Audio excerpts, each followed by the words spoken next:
Welcome to the Sanctuary Sessions with Dr. Nikki.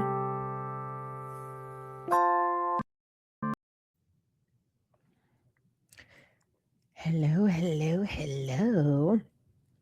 How are you? Take a minute, the second colloquial minute. Take a second and just check in with yourself. How are you?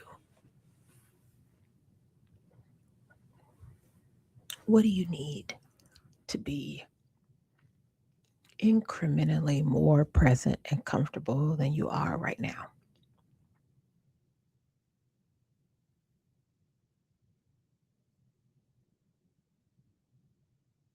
Good.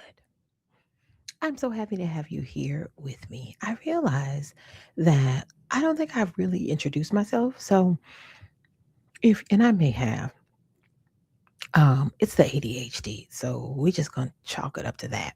I may have introduced myself, but if you don't know, I'm Dr. Nikki. I'm a licensed psychologist, counseling psychologist by training. I have a Houston based business that is a private practice as well as workshops and group offerings, along with public speaking, focused all on the mental wellness, relational wellness, and pleasure of high achieving Black women. I also am a Gen Xer, 51-year-old, late diagnosed ADHD, um, among a grieving daughter, full time single parent, among many, many, many, many other things. So yeah, it just struck me like I might need to start like introducing myself. I know you're supposed to do that as good branding and marketing, and I have been derelict in that. So today, I'm not gonna hold you.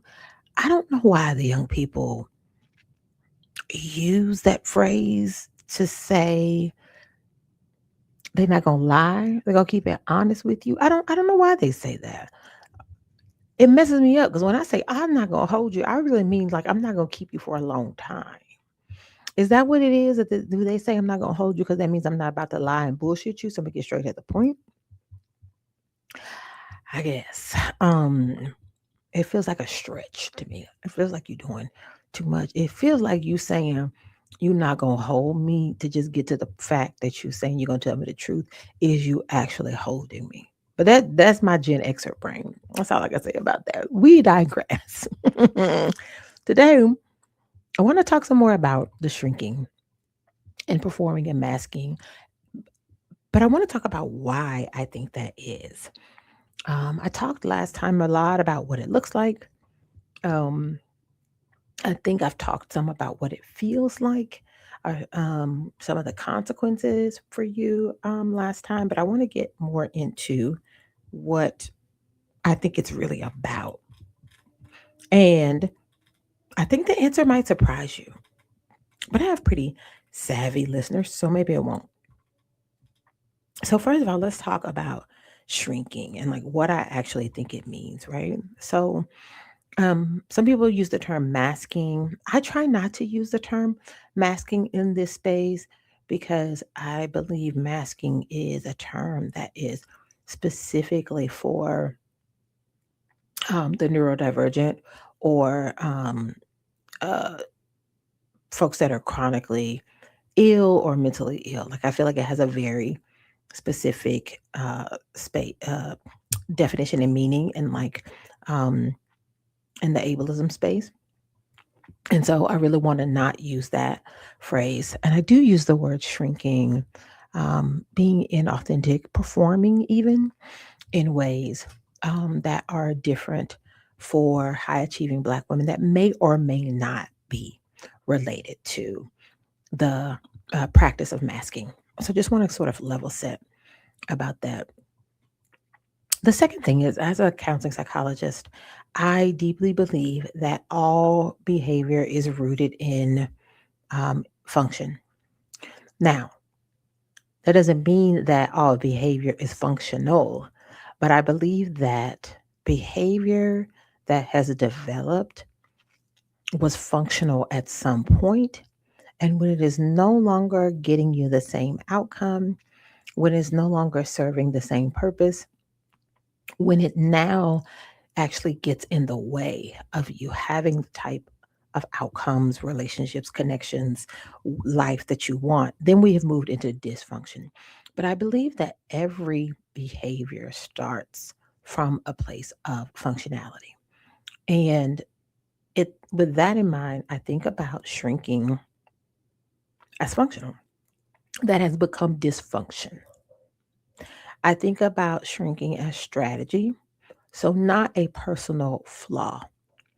And I think about it as strategy in the context of systems, both broader um, oppressive systems, Lord, broader oppressive systems, um, as well as cultural conditioning.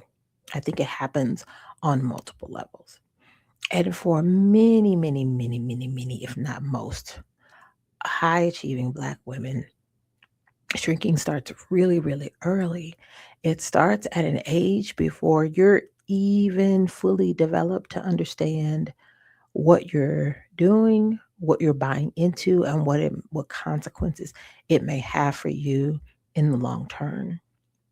And because I also deeply believe that we are relational beings, our interpersonal neurobiological wiring supports that belief that the reward that we get by shrinking serves us well and therefore makes it a very difficult pattern of behavior to change. So I think that when we talk about people showing up authentically or advocating for themselves, one, I think that the overall perspective stereotypes of Black women is that we're able to do that, right, with ease, that like somehow we just come on boarded with this ability to advocate for ourselves and speak up and be voices for the voiceless, right? I cannot tell you how many times in my academic professional career that I had women of color, white women, other people come up to me after meetings to say, "I'm so glad you said that. I was thinking that, but I can't believe I'm so happy you said that. You're so brave, Nikki." And no, I had to open up my mouth because y'all was gonna all sit there, and then I was gonna be subjected to more bullshit, um, or we were gonna miss the whole point. And I'm not gonna sit here and waste my time or yours, but not because I'm just like this person that loves to advocate for themselves or loves to be the one always speaking out. Like, I don't go into spaces thinking that, right? I'm sure that resonates with somebody that's listening. In fact, if it resonates with you while you're listening to this, please drop a I don't want to do it in the comments. I don't want to do it. I don't want to be the one. Like, I don't want to do it in the comments, but we do, right? Um, and so what happens is there's this really sort of paradoxical effect where people see you speaking up for yourself in certain situations or speaking out or pointing out like the deficits or flaws in thinking, pointing out when things are exclusive, get your words together, child. Pointing out when things are inequitable. They see us doing that and they assume that is something that comes easy to us. And that may or may not be true. But what also happens is, and what I know because I have been in so many intimate relationships with other Black women as their therapist, because I've done my own work, because of my deep and loving relationships with other Black women in sisterhood, I know for a fact that that usually like scratches the surface. That the things that are most important to us, the things we really want to talk about, the words we really want to say, don't even enter the chat. And it's this level of shrinking that I'm talking about, right? And that is why this space, the sanctuary sessions, all the work that I do is so much tailored and protected and curated and reserved just for us, right? Because I see you, I see myself, and I see you. And I know that there are so many things that are beneath the surface that are much more important to us and that have gone silenced, that have gone atrophied, that don't get to come to the surface, that don't get to fully develop in nuance and depth and complicate complexity because we're so busy just trying to clear a path for our survival. And that is the reason that I believe we engage in shrinking. It is our survival. Okay. I want you to think about it this way. So, you know the 4 F's with regard to trauma responses or fear responses, right? Fight, flight, freeze, or fawn. Most people see Black women, and the stereotype is that we fight. That is the strong Black woman, right? We either actively fight or we resist, or like, right, that we're going to push back, that self advocacy, that speaking up, right, that naming the question in the room. That's always perceived as fight. We're always perceived as aggressive, assertive, right? Um, Not soft, not feminine. So people like um, uh, put this like fight on us as our primary mechanism, but in fact, I think a lot of us learn to do fawn before we fight. In our, especially for us high achieving Black women, I think we've learned to fawn, and that is to in like very specific threat response terms. It's like play dead, right? Which is separate than freeze, right? Freeze is when you sort of numb out and like you literally become a statue, right? Let me be a, some people call it like the gray rock, right? And become as interesting as like a rock, right? I'm gonna freeze. Um, I'm gonna all of my sort of higher order thinking shuts down, right? And I just literally become catatonic. I freeze in place.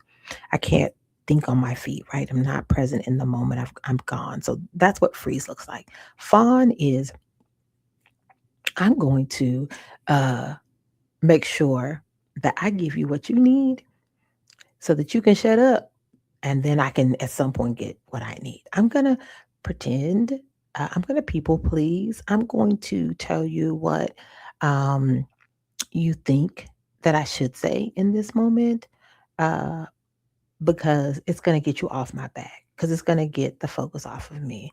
Because maybe, and this goes back to that conditioning happening when you're younger, when you do that, you're not even intentionally um, pretending to be some other version of yourself. What you're doing is showing up in a way that allows you to be a source of pride, that allows you to receive care, that allows you to receive love, that allows you to receive praise. Um, and those are very normative, inherent human needs, right? But at some point, when you go out into the world and you haven't been given space to advocate for yourself, right? To really show up as the worst version of yourself, to really show up in complexity, to really show up in confusion, to really show up in vulnerability, to really show up in anger, like legitimate anger, to really be your full, um, nuanced, layered, expressive self. When you don't get to do that, then when you go out into the world and you know you're interacting with people and systems that could represent harm to you, psychologically, economic, physical harm to you, we go to what we know works for us. And oftentimes that looks like the fawning, it looks like the shrinking. But here's the double bind that I see that so many high achieving Black women get caught up in is that we get so disconnected from our own humanity that we start to hold ourselves to a higher standard of accountability for our own pain, our own challenges, our own confusion, rather than acknowledging that this really isn't a personal flaw, that it's a reflection of our needs not being met by the system, that it's not a reflection of intentional harm that has been done to us and our families or communities, but it's a reflection of our cultural conditioning through survival as folks that are oppressed in a white supremacist, patriarchal, capitalistic society. You have to take your own particular experiences, needs, um, and the context and shift the frame from your individual flaws, your individual deficits, to looking at the broader picture. That's the piece around self compassion. And I do want to talk more about that in the upcoming episodes, right? But I really wanted to drill down more on this shrinking piece because I see so many of us do it. I know that I did it. Let me tell y'all, I will never forget when I was at the end of a therapy session with my therapist, who's a licensed psychologist, and the way that she hit me with like, well, people pleasing is just fawning. That's just a trauma response. Like she said it offhand, like she said it on her way to say something else to me. And I was like, wait, what? Huh? Huh? I was like, wait a minute, you telling me my whole personality is a trauma response? Huh? Like, I need a minute with that. And she was like, oh, we haven't discussed this. You didn't know this? She looking at me like, you a therapist. You supposed to know this. And I was like, wait, I'm so confused. Uh, and she was like, oh yeah, okay. Well, we'll come back here next week then. She was like, let me send you some stuff to read. And I read the material she sent me, and I was like, so my whole life I've been fawning, and that is not really who I am. Interesting. It was never about my lack of strength. It was never about my immaturity. It was never about the fact that I was uh, arrogant, right? All of these things that I was taught, all of these things that I needed to be humble, and I needed to be resilient, and I needed to figure it out, and I needed to be responsible, I needed to be mature, right? So therefore, I couldn't ever admit vulnerability. I couldn't ever admit confusion.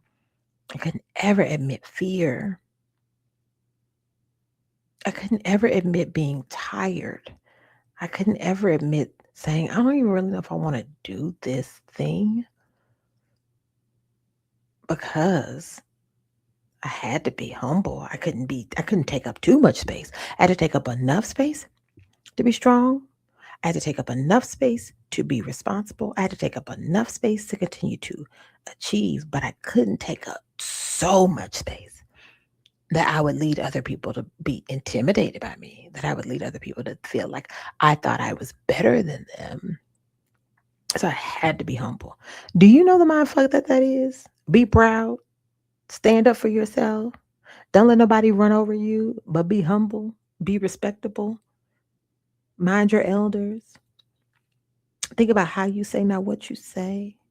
Now is not the time and place. Like, especially for a neurodivergent. If you a neurodivergent girlies that are listening and we take words literally, we take words in the way that they are intended to be used, like the sort of dizzying incongruence between those two pieces of states of mind, right? And shrinking is a consequence of that. Deferring to the easier route is a consequence of that. But here's what years and years of shrinking costs you. Remember, so this is when we start talking about things moving from function to dysfunction, right? We've learned this pattern of, of being in the world. It's an interpersonal pattern. We've learned about how to shift ourselves out of the frame to play the background, to be the conduit, to be the one that leads from behind, but not in front, to get things done because nobody's going to do it the way that you're going. All of those things, friend, all of those things are shrinking. Okay. But when it moves from function to dysfunction is when you start to acknowledge that you've been experiencing emotional costs, such as numbness, that bone deep exhaustion that no matter how many hours of sleep you get, you still feel weary. Resentment that other people get to move in the world, get things, have their needs met, say the things, but nobody is looking at you drowning in the middle of the street. Those are the emotional costs.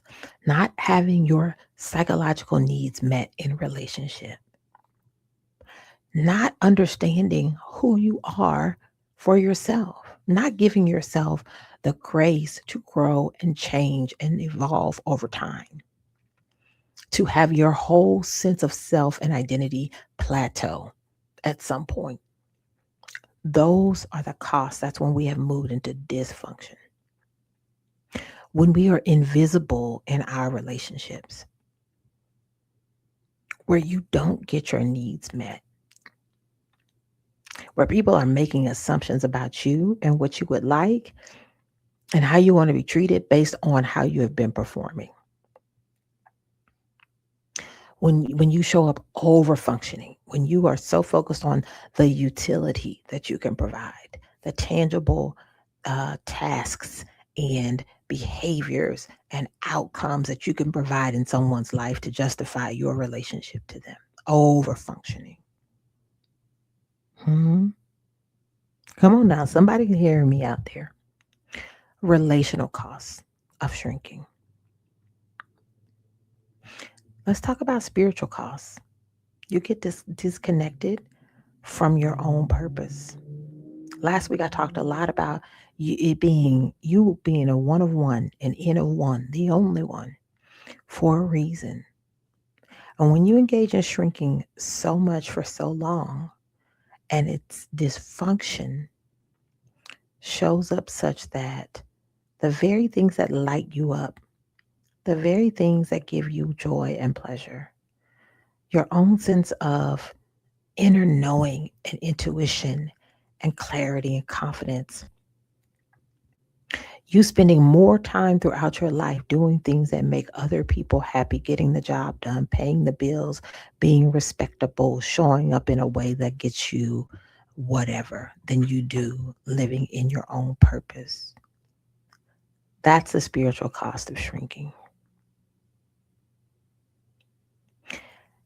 And the one that you probably can tap into most easily, and I'm basing this off of everything I'm seeing up and down on my threads feed from high achieving black women, is the physical and nervous system implications. The physical and nervous system costs. I don't know a high achieving black woman whose nervous system isn't shot to hell. We're talking about chronic stress. We're talking about burnout. We're talking about uh, autoimmune disease. We're talking about physiological collapse. We're talking about clenched jaws, disrupted sleep, wearing your shoulders as earrings because you're so tight and balled up, tight hips, tight pelvises. You're holding on to so much, moving from um, awareness to hypervigilance in a second, being on guard, having a more intense startle response, not being able to really regulate your emotions in charged situations, not being able to relax, feeling tired but wired. These are all physiological symptoms that are a function of chronic interpersonal dysfunction. And I think shrinking for high achieving black women is the core of that. As you think about those different outcomes and costs that I just talked about, the emotional costs, the relational costs, the spiritual costs, the physical costs, take a moment and just answer for yourself authentically, like honestly, in the quiet and stillness of the you of that's really there.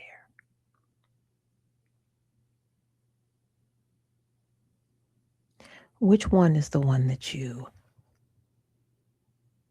are most heartbroken by?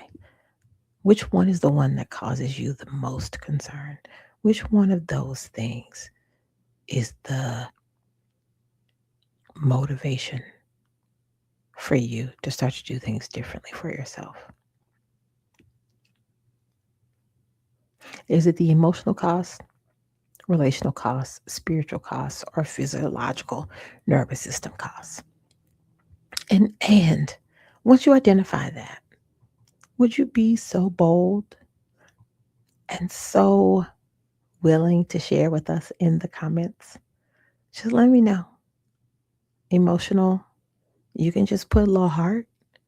Relational, you can put those little two people hugging. I don't know why that thing is blue. All the other emojis are like skin tone. I don't know why that one is blue. You could put the little blue people hugging. Spiritual cost, go and give me some little prayer hands. Easy peasy. And physical or nervous system response, you can put, why don't you put a little bicep?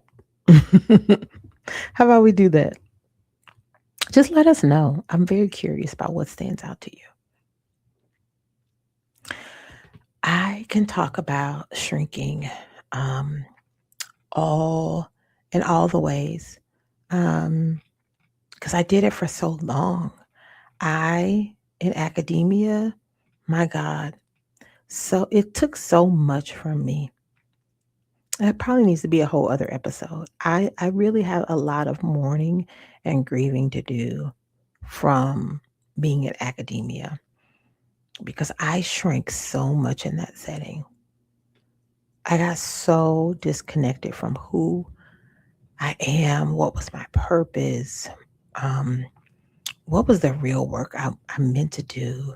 I got so disconnected from my own pleasure and joy um, that it really does break my heart to think about it.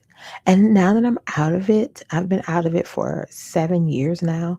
It feels like a fever dream. Like it feels like such a different reality. Like I can't connect to that world that I lived in for 17 years at all. I would never go back. There's nothing that would make me go back. But it has cost me a lot of time. And one of the ways that it has showed up for me specifically is me being very specific about how I mother my daughter. Because one of the goals I have in mothering her is that she has far less shrinking to overcome or move beyond in her life than time spent being the biggest, most curious, expansive, complex version of herself. I'm trying to make it better for her. And I'm also trying to make it better for us to recoup, reclaim our time. It's what the work that I love to do with my individual clients is walk them through naming these things for themselves and then doing the therapeutic work, both in terms of cognitive shifts, a lot of trauma recovery work that we do through emotional processing, somatic work, brain spotting as well to help get to a place where you can feel more in alignment with your authentic self. That's the goal, right? Um, I have created a lot of protection and boundaries around my authentic self at this stage in my life because I work for myself. Because I took myself out of the daily interactions with a lot of the systems that were causing me harm. Doesn't mean that I eradicated all of it, right? I'm still a Black woman that's embedded in community and familial relationships and all patterns. Um, as much as I grieve my mother, as much as I wish she were still here, um,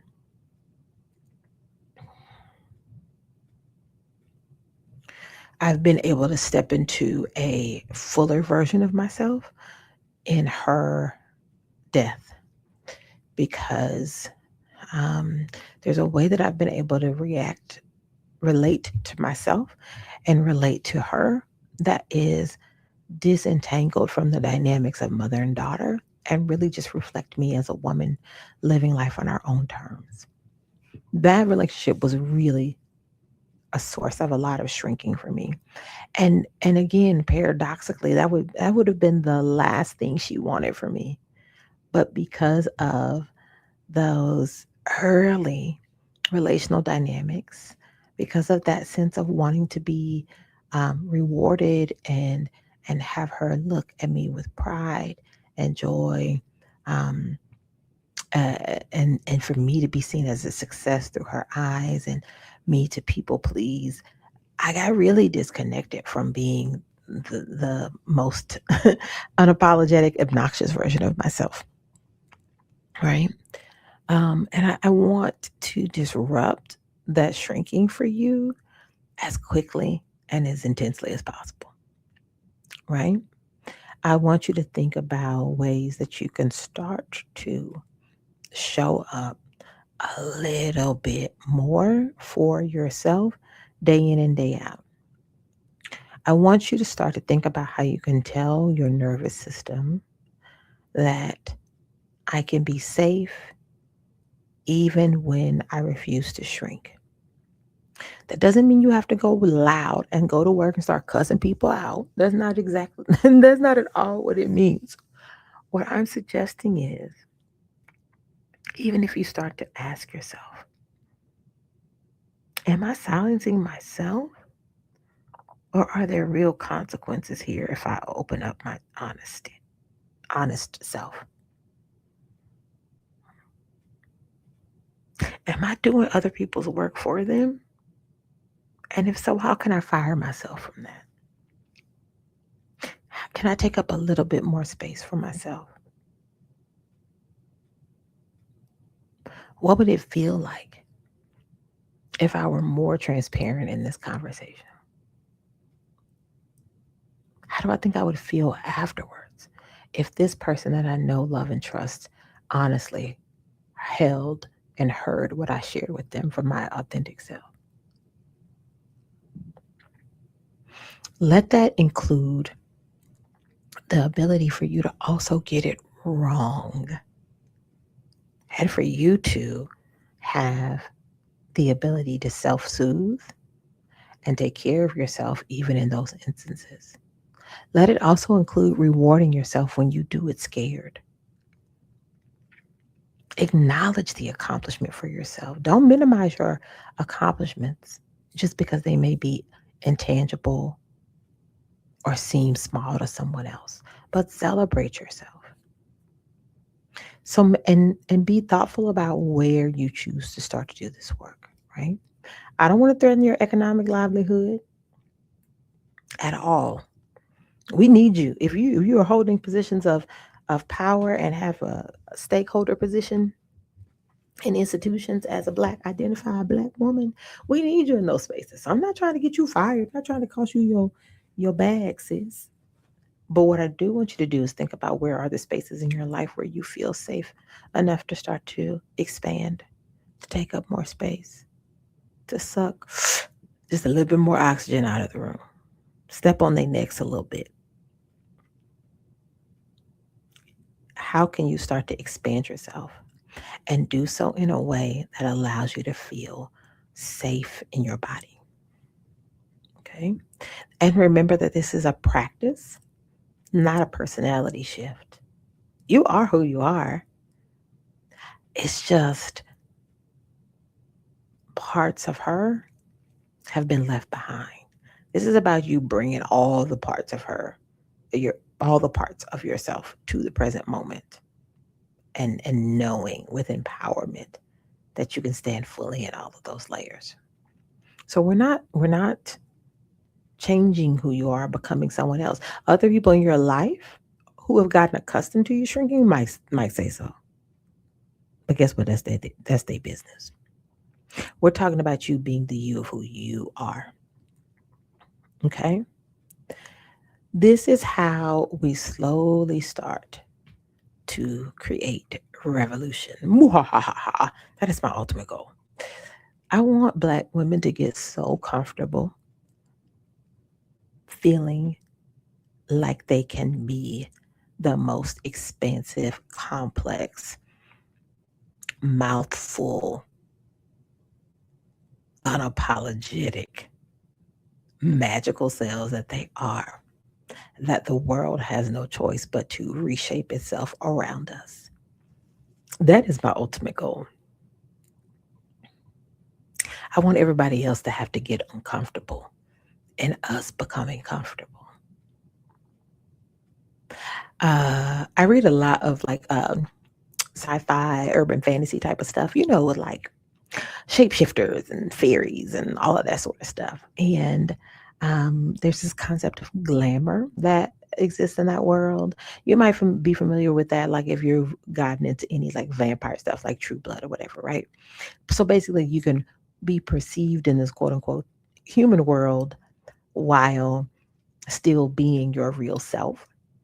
And oftentimes in those books, when the characters drop their glamour, meaning they are in the world that fully reflects, in a way that fully reflects their actual physiology and their actual true selves, they always talk about it as such a relief. Like when they had the glamour on, they just felt tight or itchy and uncomfortable. That's the way I think about Black women and the shrinking, right? So I want us to expand our wings, pop out those horns, whip that tail out, like turn your skin pink, right? Whatever the thing is, drop the glamour, expand, and make the world around us get comfortable. I'm sorry, get uncomfortable as we get comfortable. That's what I want us to do. So next time, I want to get a little bit more into what does that process look like in terms of moving from shrinking to being authentic, because I want to acknowledge that none of this is fast. None of this is a snap of the fingers. None of this is quick fixes. I want to recognize that undoing decades long of performing and shrinking in a certain way is not stuff that gets overdone at night, and that's perfectly okay. But I want to talk about acknowledging what that might mean for you from a real compassionate, psychologically grounded space, and what are some tools you can use to help facilitate that. All right. Okay, thank you so much for being with me and listening. Remember, engage in the comments. Also, subscribe, hit that bell, like, and most importantly, share. Okay?